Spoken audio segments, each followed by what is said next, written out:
Welcome to the Preferred Blades Podcast. I'm your host, Gary Creeley, along with my co-host, Douglas P. Chapman. And we're doing a little different format here than what we had done in the past. We had, traditional podcast, which I'm going to try to pull the audio off of this guy and put it up for our normal podcast.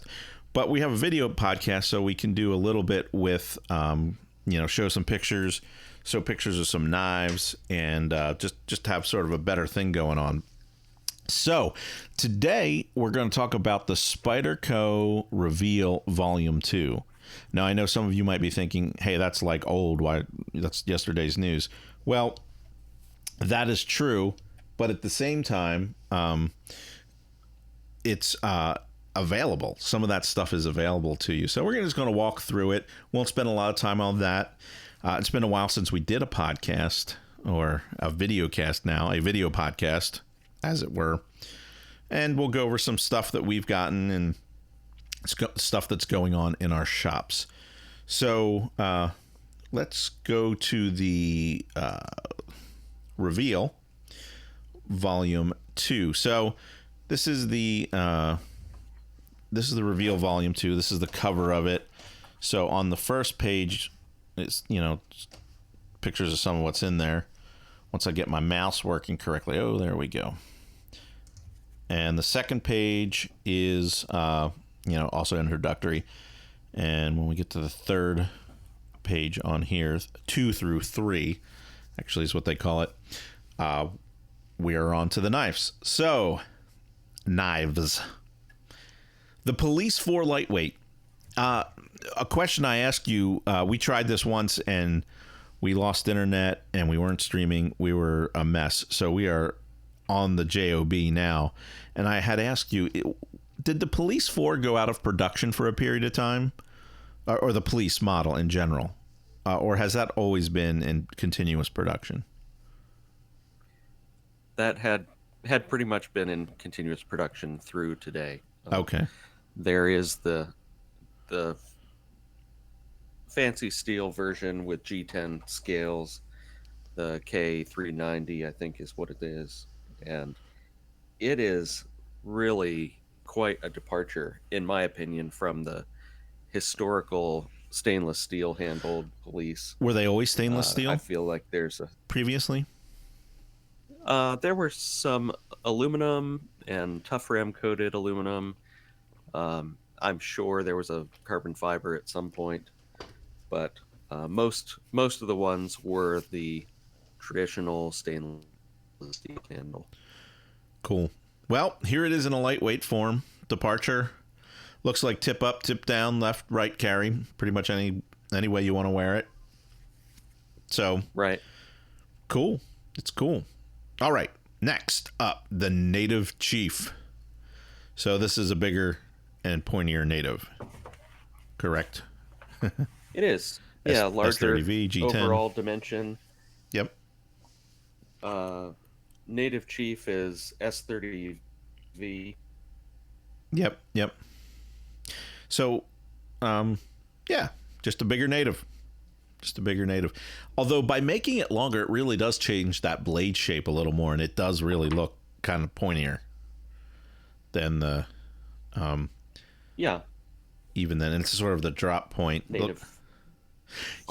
You know what? Not quite, but it reminds me a little bit of the Spyderco Renegade. Just a little bit. A little bit, yeah.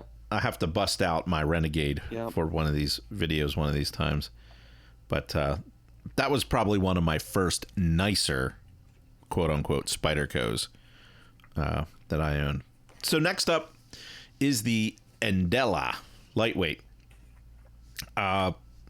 It's kind of between the Endora and the Delica. The Endella. How about that? VG10. Yeah, it has FRN. Definitely more real estate on the handle than the Delica. So far, released just in VG10, plain or serrated. Yep. I not noticed a combo edge, so I'm guessing that's not out. Cool. And then moving along But here. I actually picked up one of those in full serration. I know you'll be very appreciative of that.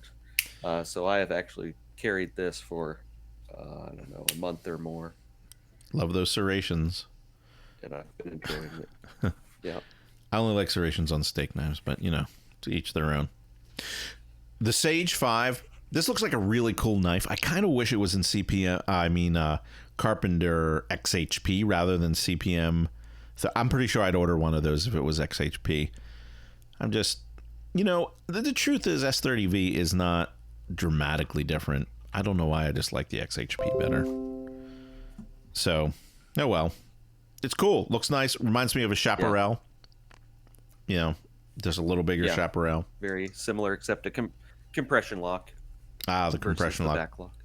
I really like the compression locks. They have a fatal flaw, which is the right hand only. Practically speaking, to work the way that you want them to work, they're a right hand deal. So it makes it a little trickier. Or, if you're the type of guy and the kind of person that might be listening to a podcast like this might be that type of guy that puts a knife in each pocket, then maybe it's okay. But it'd be cool if they made a left-hand version of it. They'd have to reverse everything, and I don't know how many of them they would end up. I don't know how much it would be worth their while. Now to my favorite. One of my favorite models of Spyderco is the Dragonfly, and they're messing with the recipe a little bit here with the Wharncliffe and the Emerson opener. So Wharncliffe, for people who like that blade shape, I think that's going to be a hit.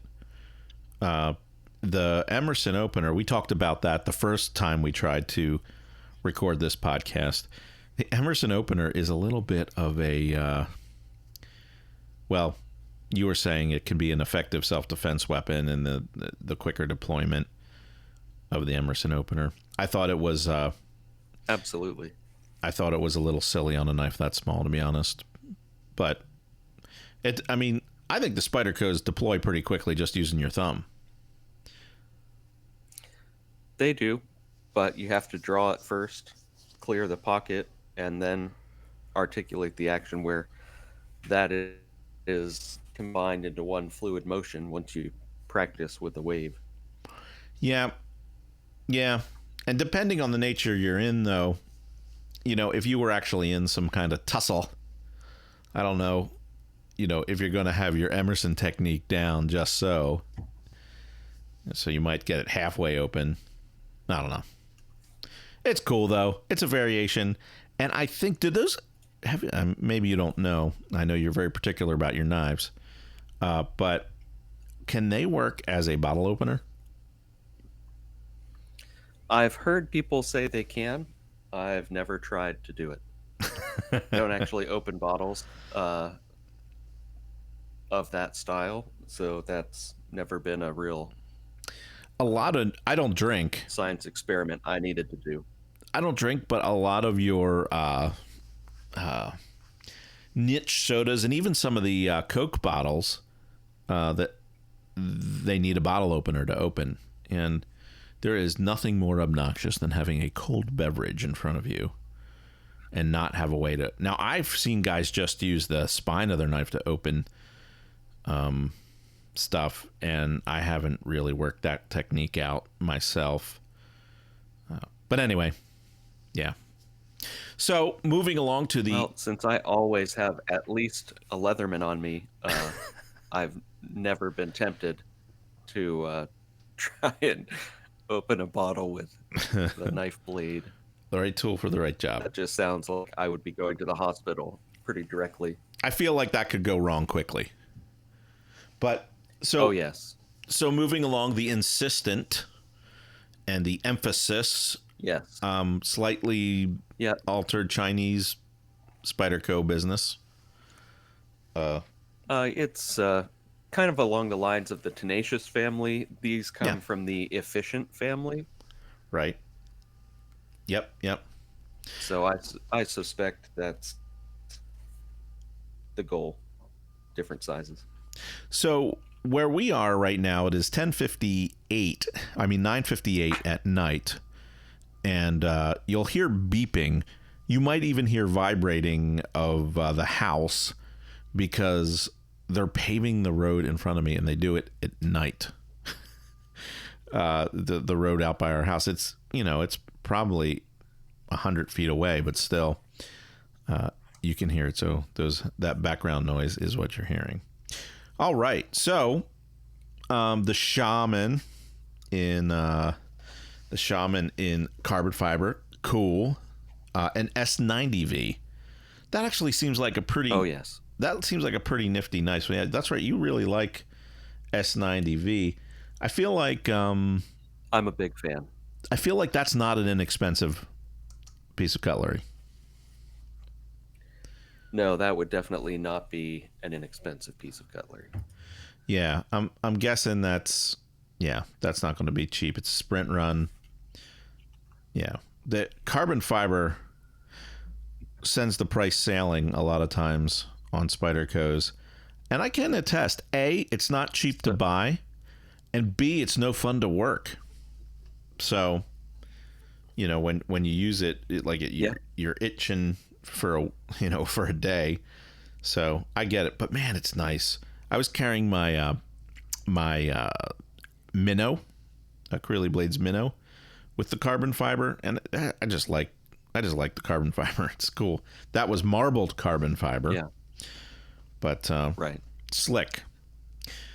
So this next one, since you were asking earlier, MSRP is $429.90 on the Sprint Run S90V carbon fiber Shaman. So you're talking a street price of probably $3-ish. That's not an inexpensive deal. American made S90V carbon fiber. It's a workhorse. It's ready to do some work. It is. Now, on the other side of both the price and edge retentions spectrum is this next one, which is the Urban with AEBL, which I think came from the New Jersey Steel Baron. For those of you who are knife makers, I remember they were shipping a lot of that and 52-100 off to Spyderco. AEBL is not a super edge holding steel, but it's a good edge holding steel. And because it's so doggone tough, it's almost as tough as a carbon steel. You can run that edge a little more aggressively. You could put a 25-degree edge on that, and it probably would hold up if you're not, doing something too abusive. So very cool, very cool. I might be tempted to get one of those. Maybe you can order one of those for me, Doug. I can add it to the next order. That has a MSRP of $100. There we go. That's more like it. And, you're gonna have a street price of $75 or something like that, give or take. Yeah, I can handle that. I have several Urbans. I don't carry them as much as I should. I have that K390. That was cool. So the two bird knives here, the Khepera with an opener, Khepera 2 with an Emerson opener, and a Harrier 2, both 8CR steel. I have had a Khepera 2 so I have, for those of you who don't know, I have a little in the mall. It's one of those places where you can rent a little space, and so I have a little space which is a showcase, and I put knives in it. It gives me an excuse to buy new knives and look and play with them and sell them. I usually get cheaper stuff, like Kershaw stuff, and they're decent for the money. And I've had a Khepera in there for quite some time. I have a price, they're not cheap. They're not super cheap. And so I've had it in there for a long time. I have to lower the price on that guy. It's going to be a collector's item by the time I sell it. But yep, a couple of could be. On to the Balio. Balio wing. This has always been a bit of a novelty item for Spyderco. You know, kind of just an interesting thing. If you want an interesting pen. I actually got one of those for each of the boys for them to fidget with at one point. Yeah, did they like it? Oh, we got They do. We got They a question. still play with them.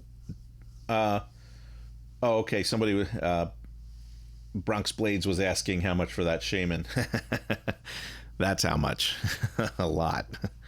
But moving on, the galley sharpener, very cool. And if you look here, you can see you got the gauntlet there and the sharp maker there. And so kind of sitting in between. Cool little piece. I wouldn't mind having that in my kitchen, although you have to screw it down to something. So I don't know what you screw it down to. Maybe if you have a cutting board, like a wood cutting board, you could screw it down to that. And it would make sense to have a sharpener on your cutting board, so you can just touch up your blade. My main chef's knife is LC200N. So, yeah, that's cool. Now, moving along to two things that you like, Doug. Obviously Spyderco knives. You like Spyderco knives. You work for Spyderco for a while. And maybe less known about you is you've always really liked Murray Carter knives. I always say Mary. I know it's Murray. Murray Carter knives. And these things are cool. Also not cheap. We might want to do a price check on those guys. But really slick. Now, I have a Murray Carter knife because he does that pattern called the Perfect. And I'm going to go to the knife cam. Get ready for the knife cam. All right, here we go. So this is an original Murray Carter. Actually, is this a Perfect or is this? So he has the Perfect, which is basically a larger version of his knife called the original, right? Correct. Just the original. And this is a classic Murray Carter knife. It has a tapered tang. It's not a real extreme taper, but it does have a tapered tang. And this is some of his, custom work. I got this a while back on eBay. I didn't do bad. I think it was probably 30%, 40%. His prices have gone up a good bit. So he usually uses some kind of laminated steel. And the angle I have here on the camera, you'll be able to see that lamination there. So it is, in this case, I think it's a 410 stainless with a white #1 or a super blue. It's usually one of the paper steels in the middle, and it's really nice. It's sharp and like fit and finish stuff. Just like that's finished really nice and smooth. The grind, the grind's pretty good. It's a nice knife. It's got the swedge in it. It's a bone handle. So I just, I'm making those patterns, and I wanted to have one. I'm not making them right this moment, but I have made them in the past, and I just wanted to have an original. So, but here we are. We'll go back to the catalog here. Here we are on Spyderco, and they're doing these Murray Carter designs. I still kick myself for not had a chance to buy one of his actual custom knives for a chef's knife for like $220, and I didn't do it. And the guy sold it to somebody else, and it was actually Bud Neely, who's a pretty well-known knife maker as well. And he was kind of just selling something from his collection. He probably got it cheaper, traded something, and so disappointed by that. So yeah, this looks like an exciting line. Like, this is a serious chef's knife. Are these made in Japan? I believe they are. And so they have 410 on the outside, which is, very much what Murray Carter does. And on the inside, I believe it's super blue, isn't it? Super blue is like a yes. simple carbon steel that's a little less simple. It's got a little more spice in it. Yeah, super blue. Core clad between two layers of. Yep. So, you're getting some strength out of the blade because it's laminated like that with the softer steel on the outside. You got the hard core. Also, the larger portion of it won't rust, but the super blue, of course, would rust. Just cool. Just cool stuff. I look forward to those. What was the price on those guys? I think I don't have pricing for that right in front of me, but I think if you got each one, it would be like 12 or $1,500 If you got them all. if you got the whole set. Okay. Well, that's not terrible. They look cool. What's that handle material? Does it say what that handle material is? It's Cocobolo or? I like it. It looks like G10 on the Burl G10. Burl G10.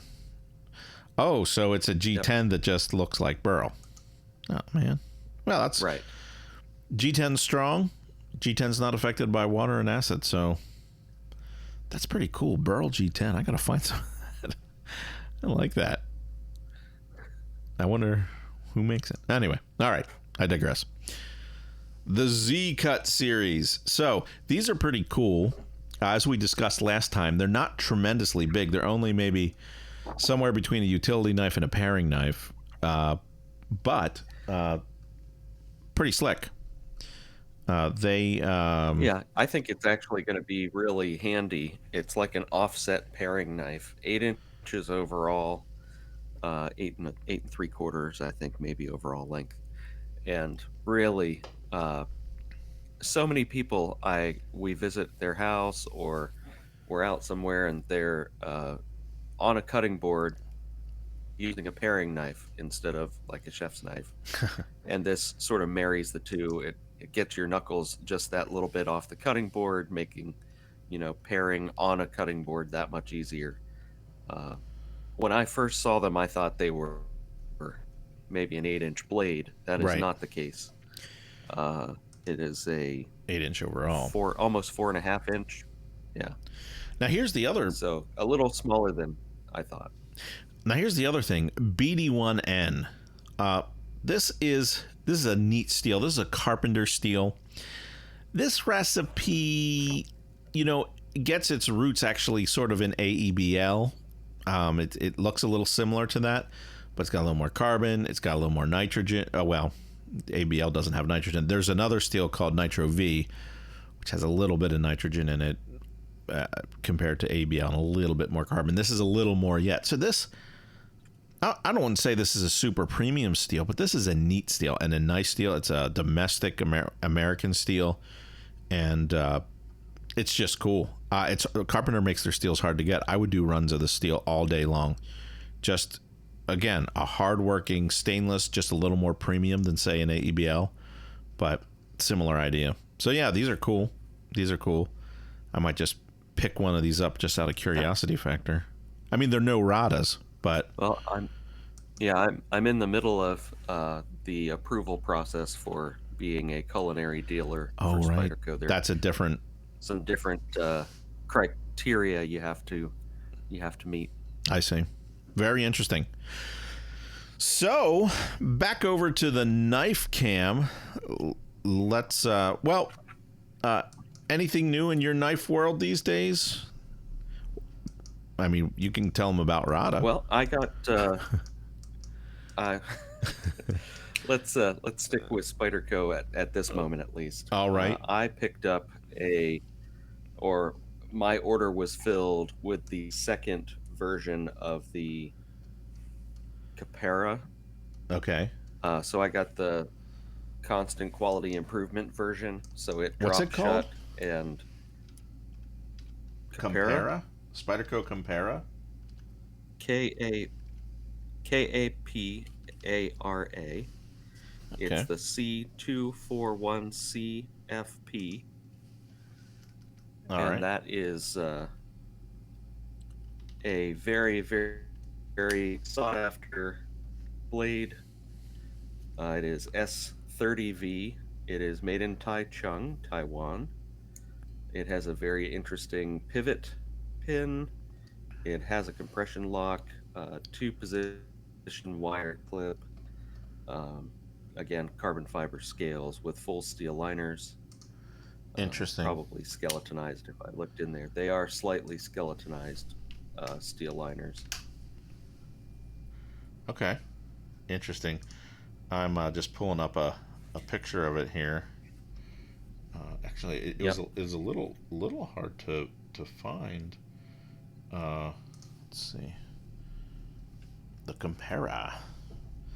It's going for 188 on this side. On this site. That is pretty cool. What's the seal again? Is that? S30V. Okay. S30V. That is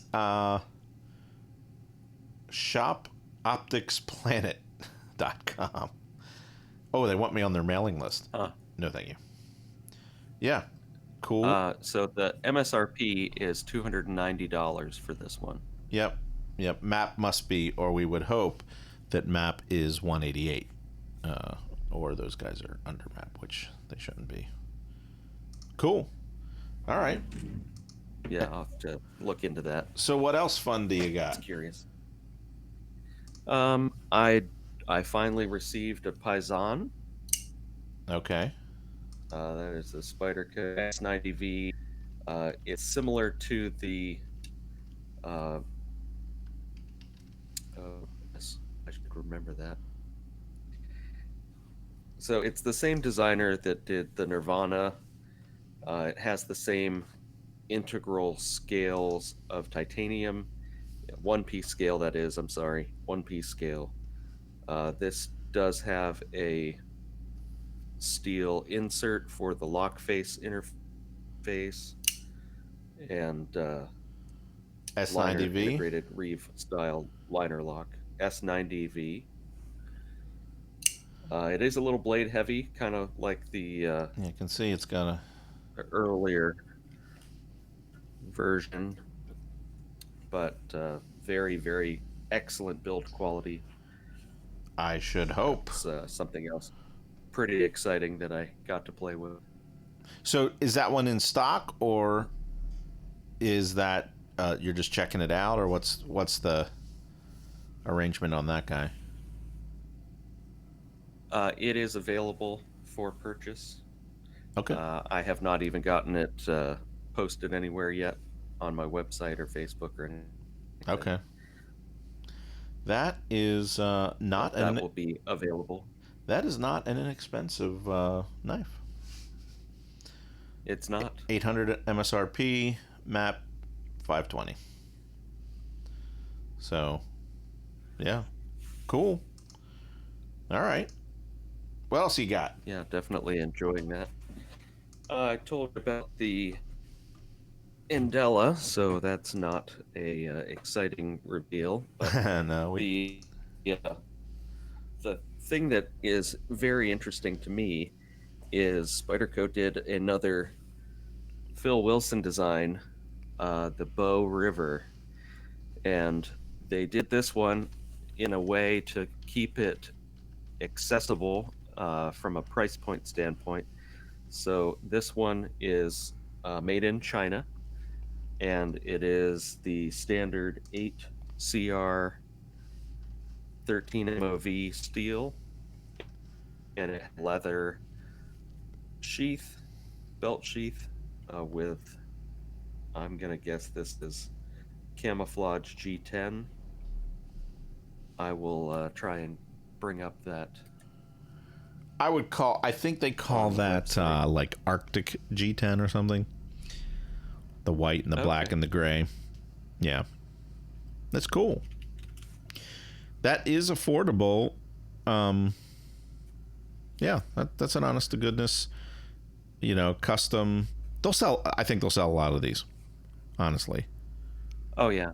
Yeah, the blade shape is excellent for what it's designed for. It's a hunting style knife. I see you have it on the on the screen Phil there. Wilson. Excellent. Yeah, just A little larger than I was expecting, a little more blade length than I was expecting, but... How thick is the stock? Probably. Yeah. Is it super thin, or... Let's say... It's fairly 120. Thin. It's 0.108. It's 108, okay. 0.108 at the... They're calling it 0.12 blade thickness. I'm sorry. On Spyderco's website, it says 0.108, 2.7 millimeter for the blade thickness. Okay. So they may have rounded perhaps up. It's or measured differently. So it's relatively thin. Yeah, relatively thin. Yeah, I can put out a caliper here and give you an actual reading. An actual reading, ladies and gentlemen. We are getting an actual reading on the... No, this is cool. And well, go ahead. As much... It's challenging to get a reading on that now that I look at it. As much... It has a plunge. Yes, I see that. Yep. Right up against the front of the scales. Yeah, 0.108. 0.108. So maybe they started with 120, and that's what it is back at the tang. So but for the blade, starting at 108, that's a nice thin blade. I mean, it has an excellent distal taper, so it gets very, very thin out at the tip.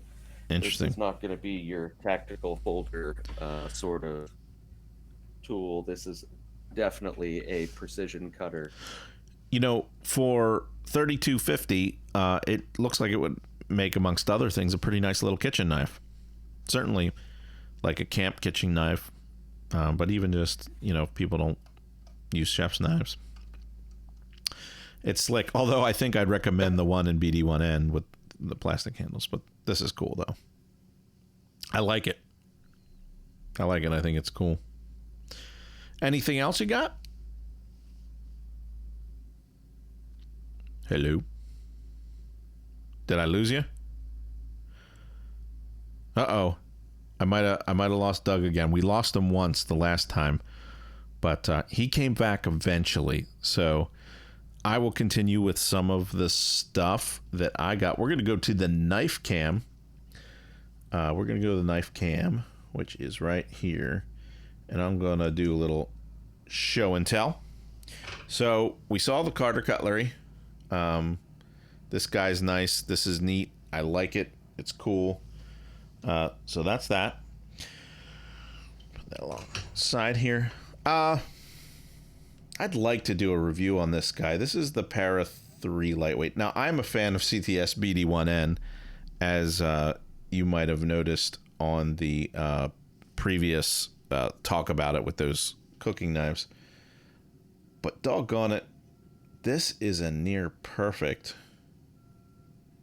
Now, I've used it some. Imagine that. Little knife. It's a nice size knife. It's U.S. made. It's U.S. steel.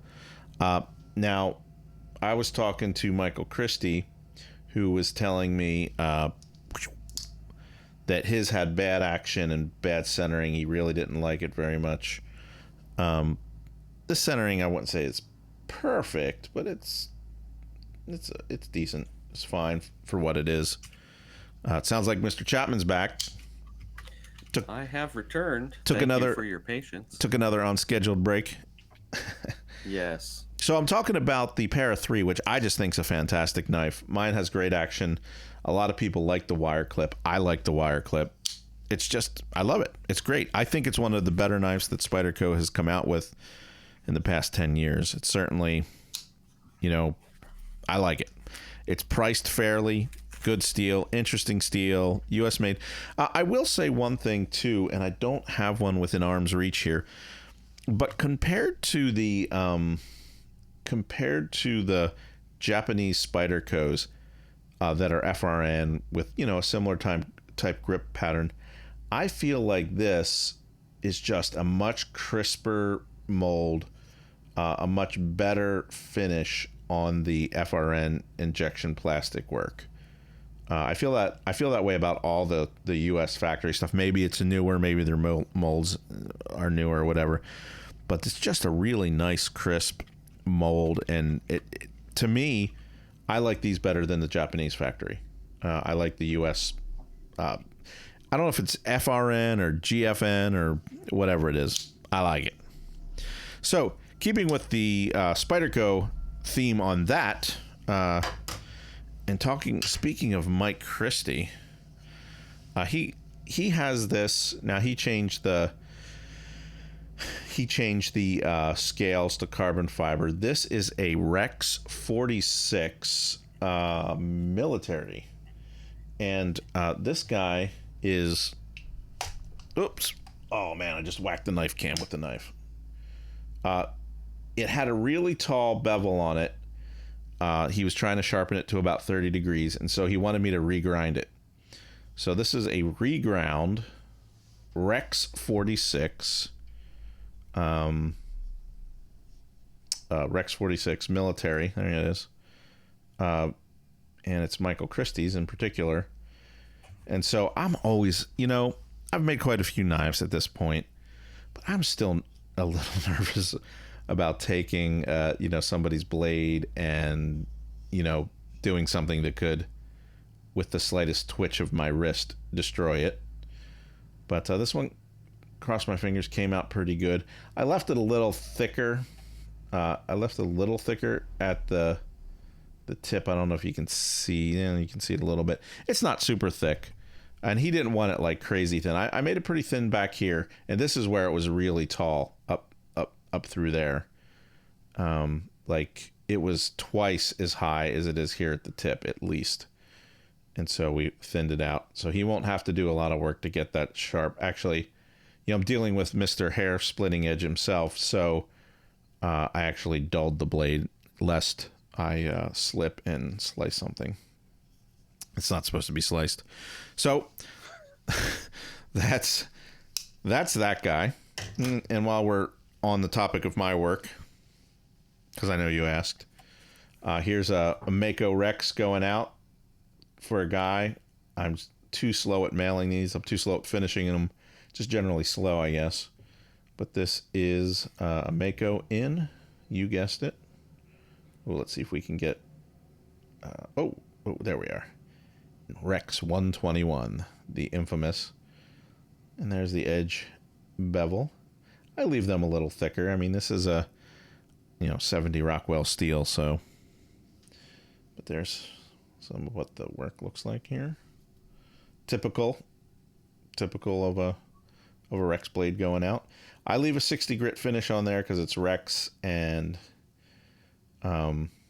without making these super expensive, I try to keep the price reasonable, so I do the 60 grit. Interestingly, a lot of guys actually really like that 60 grit finish. Now, I hit it with a Scotch-Brite, which kind of smooths it out a little bit, kind of blurs it in a little bit, but it's cool. So that one's spoken for. Well, there's a lot of them spoken for. Next up on my show and tell, I got this a little while ago. This is pretty slick. Again, I'm kind of fascinated by Poucos, and I wanted to get an actual Pouco. So here is an actual Pouco. It was pretty small, let's put it into perspective. So there's a pair of 3, and here's the Pouco. So pretty interesting. Made in Finland. I think that's where it's made. See, I think it says on there. Can't see. So it's interesting the way they do that writing and that sort of stuff. I think they cover the blade in wax, and then they write in it with a pen, and then put some sort of something that'll lead into it like that. But it's cool. Most of the traditional ones have these like different things, a horse head or maybe something else, that are threaded on. Just a different construction. You always think there's it's Scandinavia. It's from Scandinavia, but it's not really a flat Scandi grind. It's kind of a convex, maybe a Scandivex kind of situation. And then, of course, the sheath is a different... Interestingly, the person who sold it kind of sold it a little cheaper because they're like, oh, the end of the sheath is bent. Well, that's what they do that on purpose for the... I think there's some sort of design purpose for it, but that's part of the design. You look at all the like authentic Poucos, and they all bend that end. I don't know if doesn't kind of poke into their garments or what, but anyway, interesting. Another blade. Sorry, I'm not sure. Uh-oh, Alexa. I'm not talking to you, Alexa. Go away. Another blade. Sorry, I don't know that. Oh my gosh. You might like. It's called I'm Stressed Out. Want to try it? Alexa, you're stressing me out. Go to sleep. All right. Sorry about that. Sorry, I don't know that. But I do have a skill you Alexa, might like. stop. Maybe that'll do it. Okay. So, this is one I traded for you. Of course, I got to give you the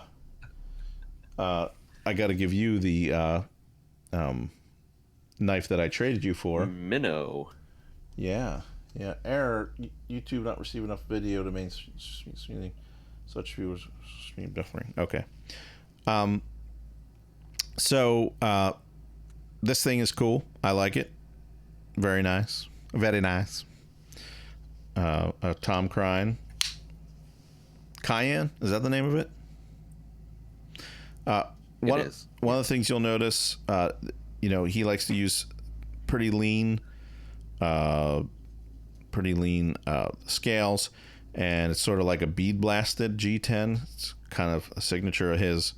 It's just nice. One of the other things Tom does real nice is the integrated guard is smoothed over. He showed me how he did it, and it helps with the Kydex fit. And the Kydex on these guys, on his blades, are really nice. Real nice, clean snap. Absolutely. No shaking there. Not the best camera angle. And another little thing I got, not super exciting. Case doesn't regularly make a Barlow, but they have this guy, this Barlow here. And this knife, I've carried a few times. It's kind of marked up a little bit. Is actually just a lot better than a lot of the off-the-shelf cases I see. So what they do is they pick a model that they've discontinued or whatnot, and then they will run it for a period of time, and that's what they did with this. So this won't always be available. It wasn't available before they started. I mean, way back it was available, and then they'll stop making it. It's pretty neat. It's, they got this filler in the wood, which is sort of beat, I guess. But the fit and finish of this, I mean, I would say this is on par with GEC, at least. No question about it. I've had GECs that aren't as nice. I'll put it that way. So that's a pretty cool item. And last but not least is something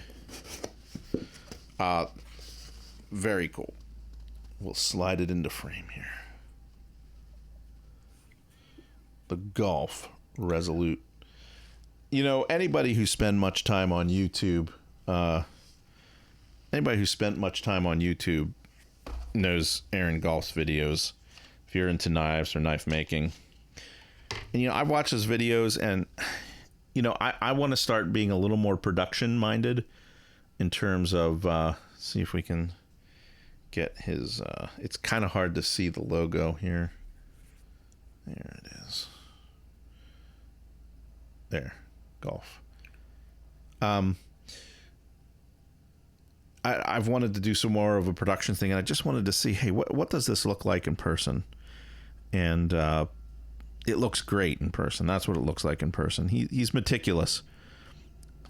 His shop is cleaner than my kitchen, but it's just a well thought out, comfortable in hand blade.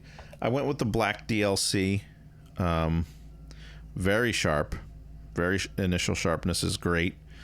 I had commented on Big Chris. He was doing sort of a sheath design along these lines, And here, let's put this back in. His Kydex work is good too, which he does on the CNC with the cutout and then even the mold. I think he may have made the mold in the CNC too. But this strap, if Big Chris is watching or whatnot, there's a little crunch to it. So this is hardened somehow. I don't know if it's going to bathe in a watered down epoxy or something like that. But it is, it's nice. It's cool. Original arrangement. I probably won't use it. To me, this is like a, I know some guys buy $5,000 knives and whatnot, but to me, this is sort of cool because, I've watched those videos for a long time and finally got one of my own. So I think that's, one other thing. This is not exactly a knife per se, but it is an EDC item that I got. And it's this GShock that's really cool.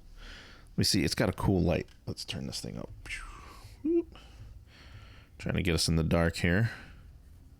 Is that the one that has the invisibility mode? The invisibility mode.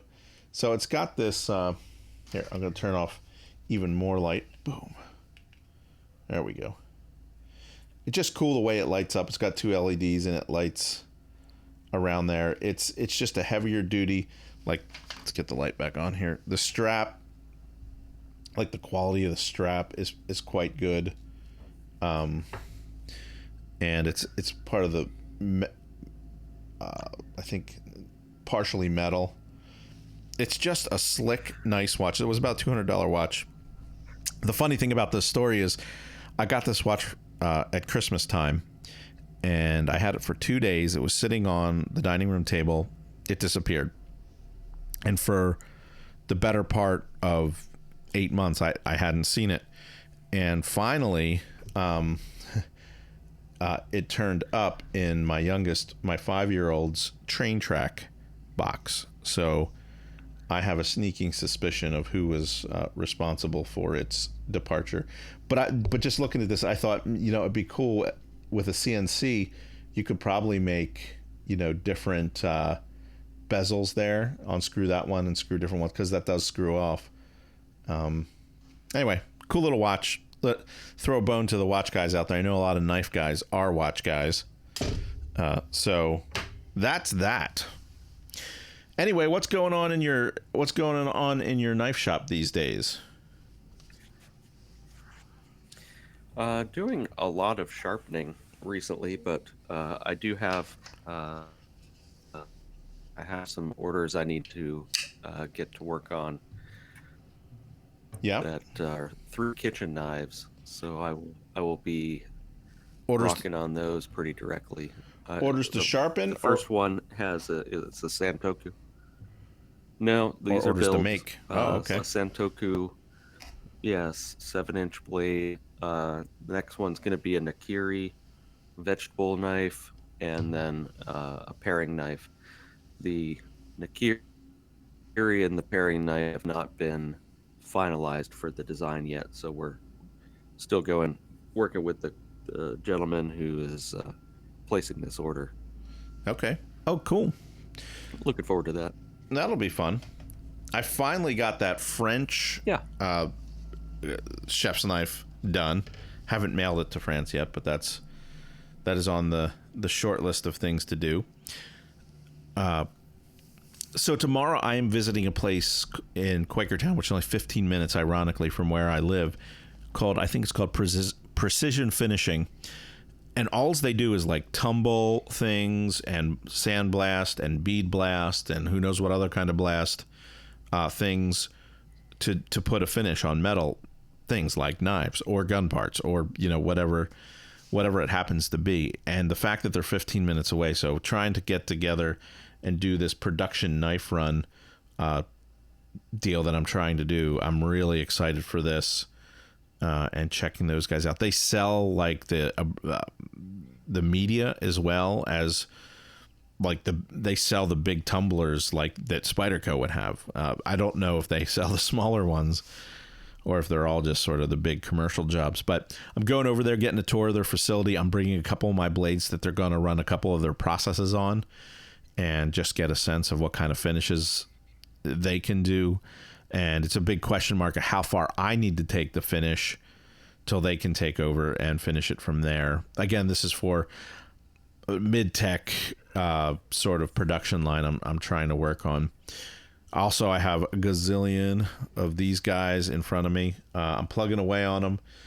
I just got the next batch. I only have a couple left from the previous batch to do, and so the next batch, I ground one from that batch. So I'm, starting to catch up. Have a slight change on the handle design of that too.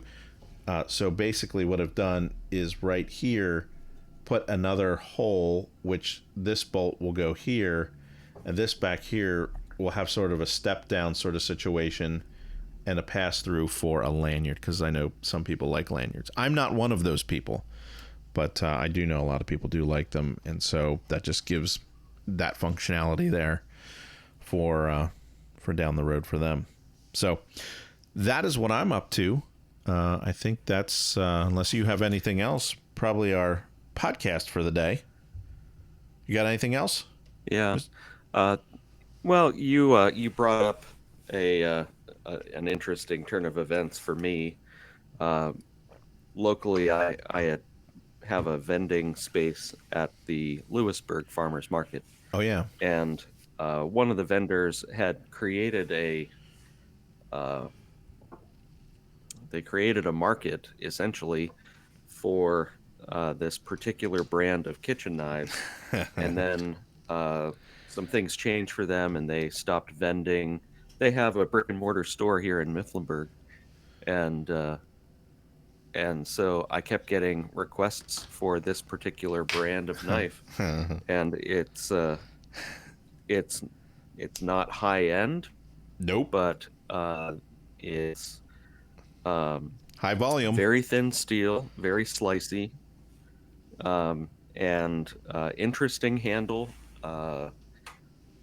Cast two aluminum choices for handles. Anyway, the company's called. When I call into the company, it is called Rada. Rada. I call them Rada. Rada. I had always said Rada, but that's me. So I'll go with what they say. But they have been a very quick mover.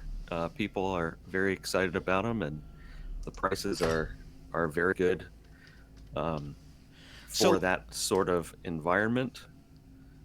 So, Doug, as an example, let's say I wanted to purchase a Rada.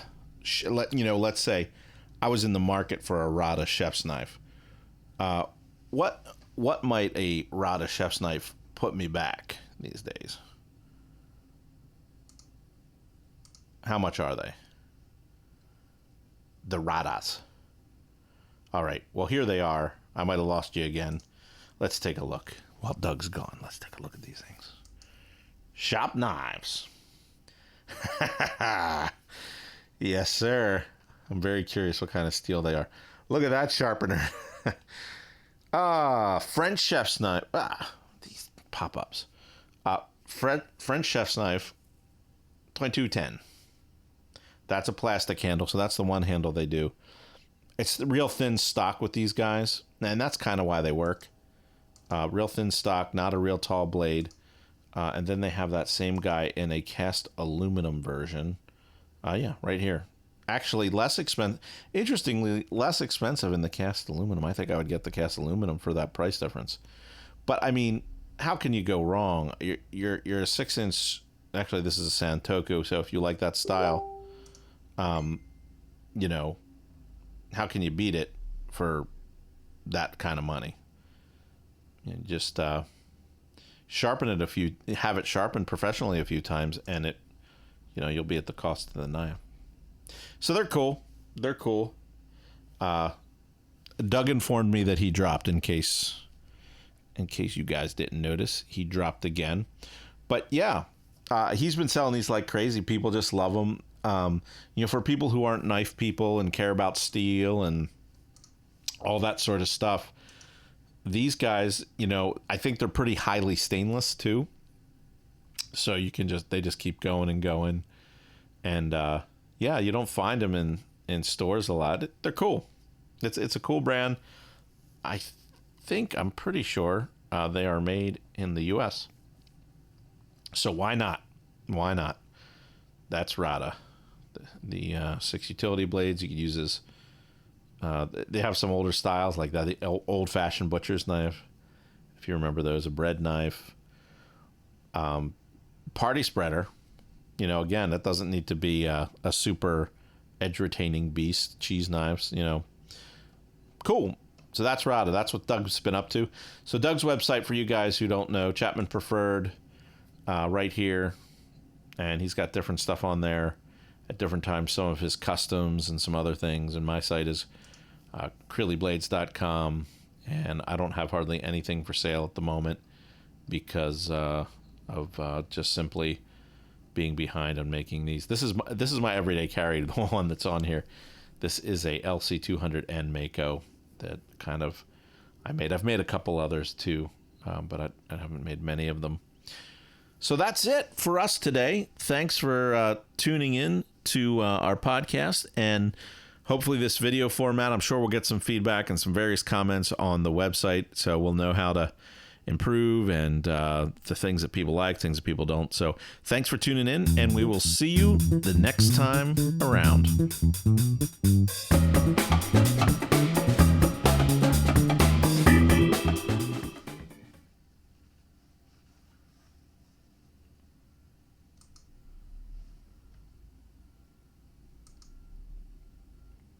Hey, I'm back. You're back. I just ended the stream. Thank you for